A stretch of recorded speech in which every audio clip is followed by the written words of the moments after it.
عليكم، مرحبا بكم معايا في فيديو جديد على قناتكم طبخ بكل بساطة. اليوم ان شاء الله باذن الله غادي نحضر معكم فطائر مورقة هشيشة مقرمشة كذلك ومثال بدون عجين مورق، بعجينة المسمن فقط كنتحصلوا على فطائر رائعة شكلا ومذاقا، بحشوة اللي بنينة بزاف، بلا ما طيبي لا بلا ما تشحري بلا حتى شي حاجة، ساهلة بزاف.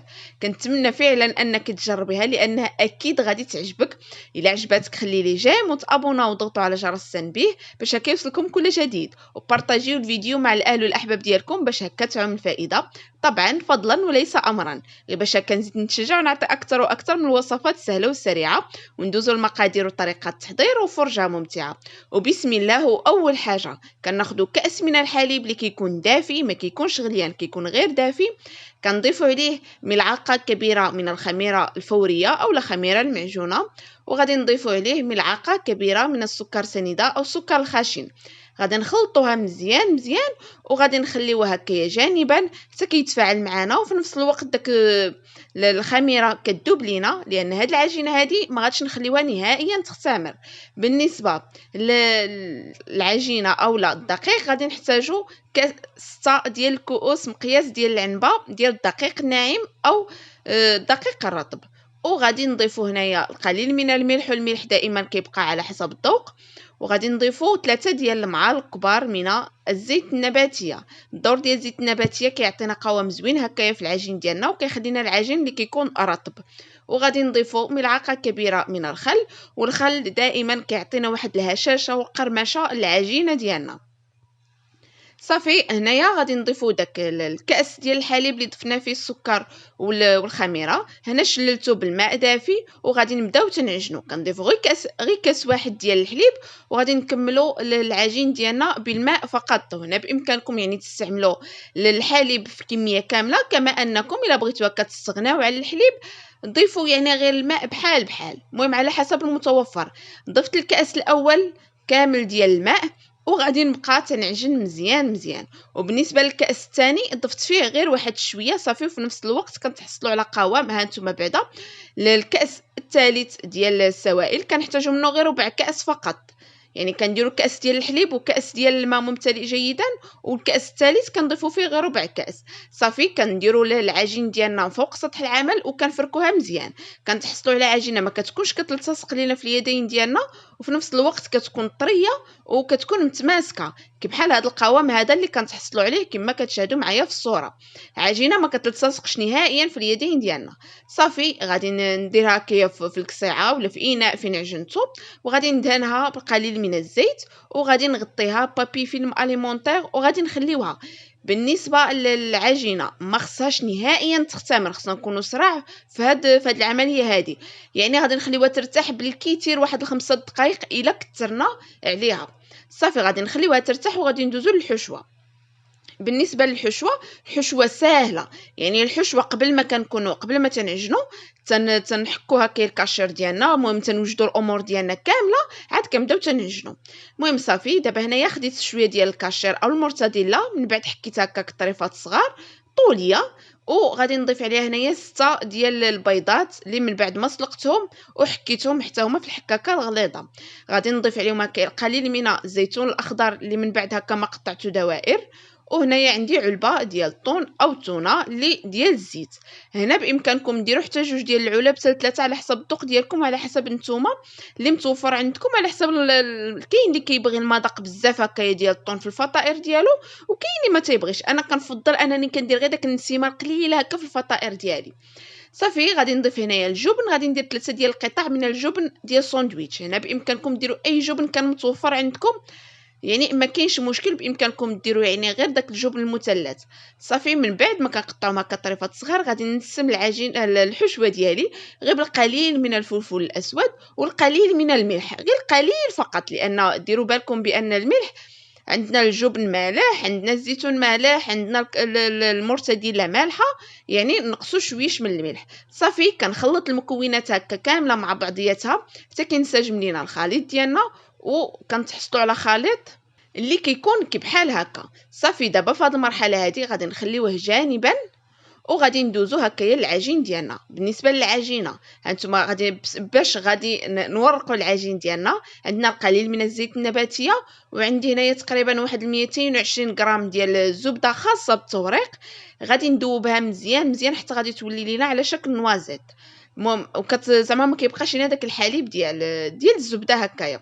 كما كتشاهدوا معايا العجينه ما اختمراتش لينا نهائيا، شوفوا معايا، وكتجي غزاله بزاف ودايره بحال المسكه كما كنقول لكم دائما، يعني عجينه اللي ناجحه 100%.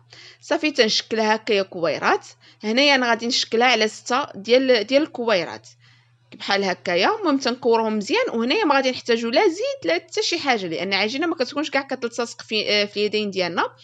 صافي في هذه المرحله هذه غادي نخليها ترتاح هكايا واحد 4 دقائق، 3 حتى 4 دقائق بالكثير، لان كما قلت لكم العجينه راه ما خصناش نهائيا نخليوها تختمر. صافي كناخذ اول كويره، شوفوا معايا، من بعد ما كترتاح لينا كنخليوها جانبا، وكنحطوا القسعه ديالنا جانبا، وغادي نبداو بسم الله كنورقوا.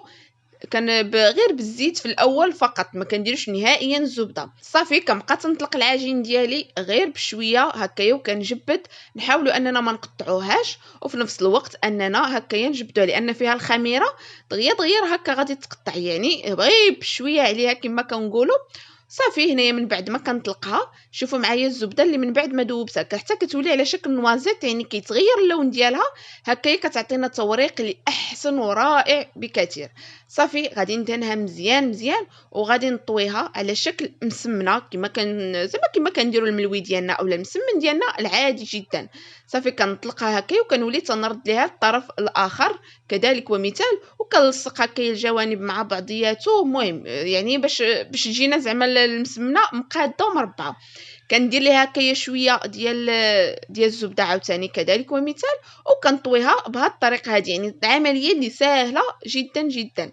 المهم صافي وكنقادي هكايا الجوانب الا كانت هكا شي حاجه ما مقاداش، وكنخليوها جانبا، وكنبداو عاوتاني كنشكلوا الكويره الثانيه. صافي بالنسبه كذلك ومثل، يعني نفس الطريقه غادي نشكلوا، كنطلقوا الكويره الثانيه مزيان مزيان، يعني هاد الطريقه هذه غادي نديروها في داك الكويرات 6 كاملين حتى كنتحصلوا عليه كتكون زعما عجينه اللي كتكون هكايا رقيقه، وحتى كيبان لينا سطح العمل كذلك ومثال. كندهنها وكنولي تنطويها على شكل مسمنه.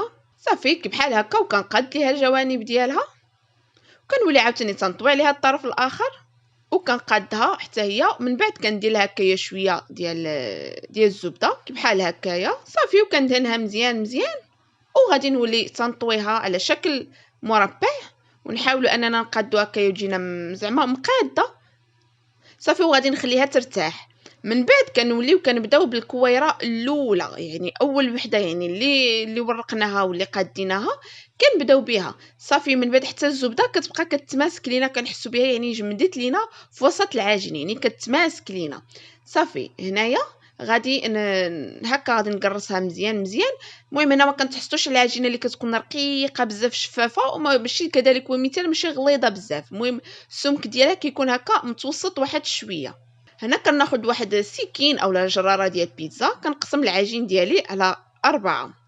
صافي هنايا بالنسبه اول طرف غادي نحاول انني تنقرص ليها غير الجوانب مزيان مزيان هكايا كنقادو، والوسط بطبيعه الحال كنخليوها هكا غليظ شي شويه. صافي كناخذ الحشوه كنديرها هكايا في الطرف ديال العجين. صافي هنايا كتاخذوا ملعقه كبيره ولا ملعقه ونصف على حسبكم، على حسب الذوق ديالكم.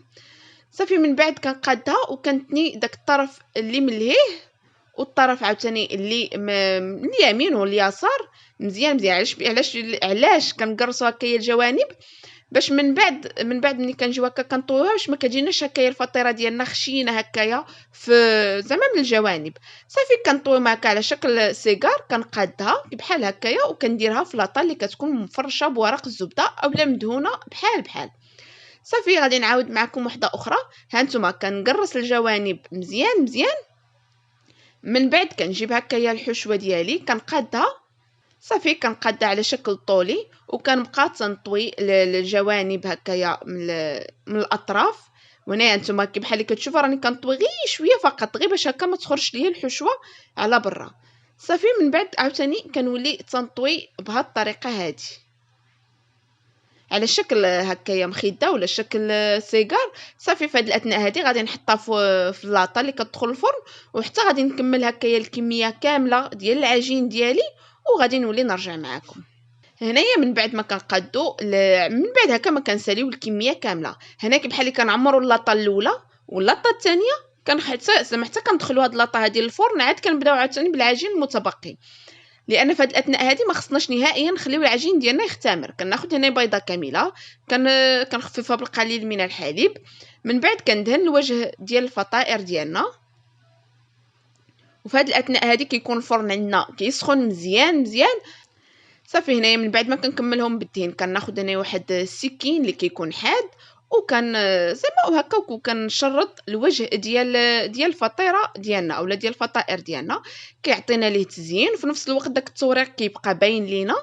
من بعد ما كنكملوهم كاملين، بالنسبه للتزيين كناخذ انا هنا حبه ديال البركه اولا الزنجلان، اولا المهم اللي متوفر عندكم كتزينوا. بامكانكم كاع انكم تحتفظوا بهم، يعني غير هكاك ما كاينش مشكل. بالنسبه للطريقه ديال الطياب كتكون مهمه جدا هكا في الفطائر ديالنا، باش يجيكم هكا مورقين ومقرمشين كما قلت لكم في الاول. هنايا غادي تشعلوا الفران كيسخن مزيان مزيان. من بعد كتنقصوا النار ما بين المتوسطه الى المهيله. صافي، وكنتخليو النار كتكون غير من الاسفل ديالهم حتى كيطيبوا، ولا حتى كتشوفوهم هكا يتشمعوا ليكم من التحت هكا يحمروا، يعني صافي يذهبوا ليكم من التحت، ما غاديش توليو طيبوهم. عاد كتشعلوا عليهم النار من الفوق اولا كتهبطوهم على حسب كل وحده والفرن ديالها. صافي، وعاد كتحمرهم وحتى الفوقه، يعني تخليو لهم النار اللي كتكون مهيله. كل ما كتكون النار مهيله كل ما كيتشمعوا لكم، وداك الزبده كتعطي هكايا التوريق اللي زوين، وحتى المذاق كيجي زوين. في نفس الوقت كيجيو الفطائر ديالكم مقرمشين. المهم انا من بعد ما غادي نطيبهم غادي نرجع معكم في الشكل النهائي.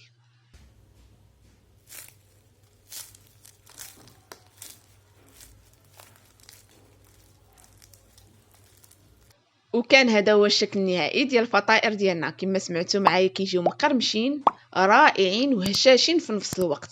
كنتمنى فعلا انكم تجربوهم يعجبوكم، واكيد انا اكيد انكم الا جربتوهم غادي يوليو معتمدين عندكم.